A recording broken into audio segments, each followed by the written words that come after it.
নির্বাচনের বিষয়টা শুধু আমি দেখব।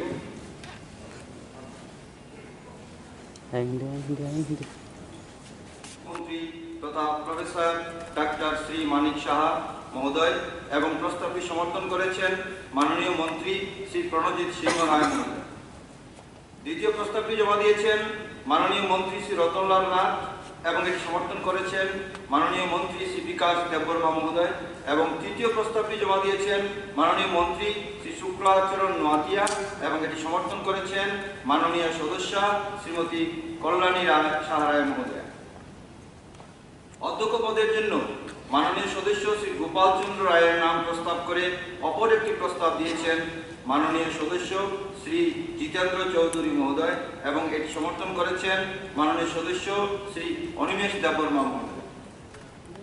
4টি মনোনয়নপত্র বৈধ হলেও মূলত 2 জন প্রার্থী এই নির্বাচনে রয়েছেন।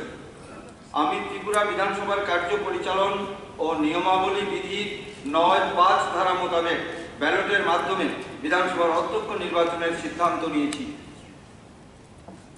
এখন ত্রিপুরা বিধানসভার অধ্যক্ষ পদে নির্বাচনের জন্য ভারপ্রাপ্ত প্রিসাইডিং অফিসার তথা ত্রিপুরা বিধানসভার সচিব মহোদয় নির্দিষ্ট রুল মোতাবেক ব্যালটের মাধ্যমে ভোট প্রক্রিয়া সম্পন্ন করার লক্ষ্যে বিধানসভার 1 নং নির্বাচনী কেন্দ্র থেকে শুরু করে পর্যায়ক্রমে মাননীয় সদস্যগণের নাম ডাকার পর পুনরায় এসে প্রিসাইডিং অফিসারের টেবিল থেকে ব্যালট পেপার সংগ্রহ করে এই সভায় রাখা ভোটিং কম্পার্টমেন্টে গিয়ে ব্যালট পেপারে উল্লেখ থাকা ওনাদের পছন্দের প্রার্থীর নামের পার্শ্বে রাইট চিহ্ন দিয়ে ব্যালট পেপারটি নির্দিষ্টভাবে ফোল্ড করে ব্যালট বাক্সে ফেলবেন।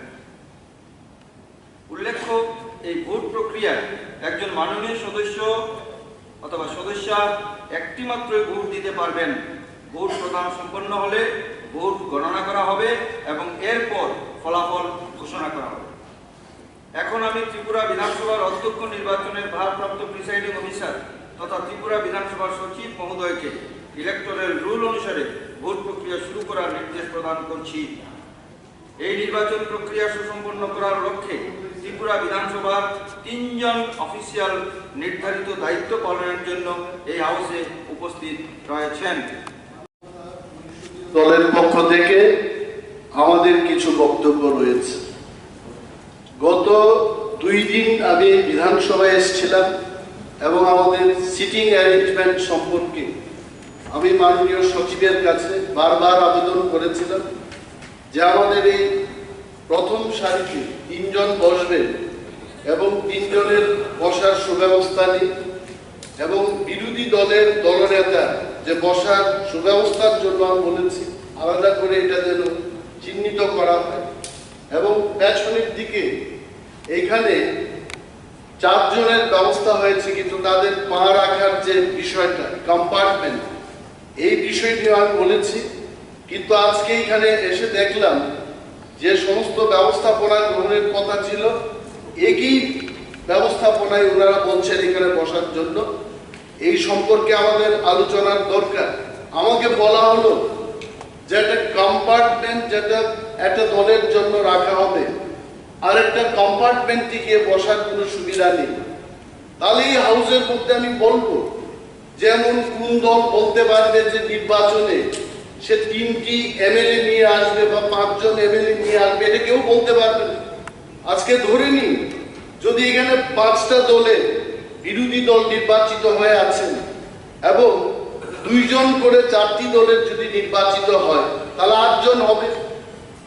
পঞ্চম দলের যদি 12 জন করে নির্বাচিত হয় তাহলে 20 জনের মধ্যে সে 12 জনের বিরোধী দল নেতা থাকবে। ঠিক আছে, আমি এখানে আপনার কথাটা আমি বুঝতে পারছি। সিটিং অ্যারেঞ্জমেন্টের প্রবলেম তো। এবং দেখুন এইটা শুনুন এই হচ্ছে যে এটা হবে, এটা আপনার প্রস্তাবটা ঠিক আছে, পরে এগুলি বিবেচনা করা হবে। বলছি শুনুন, কিন্তু আমাকে আজকে এই দায়িত্ব দেওয়া হয়নি। আমাকে শুধু দায়িত্ব দেওয়া হয়েছে অধ্যক্ষ নির্বাচনের প্রক্রিয়াটা পরিচালনা করার জন্য। পরবর্তীকালে এগুলি আপনি বলবেন, এগুলি অবশ্যই এগুলি বিবেচনাধীন এবং বিবেচনা করা হবে। সময় খুব কম আজকে, সুতরাং আমরা এই হাউসে থাকবো না। If you are not doing this then we are walking out from the house. ঠিক আছে, আজকে তো আমি করতে পারছি না, দুঃখিত। নির্বাচনের বিষয়টা শুধু আমি দেখব। Dang, dang, dang, dang.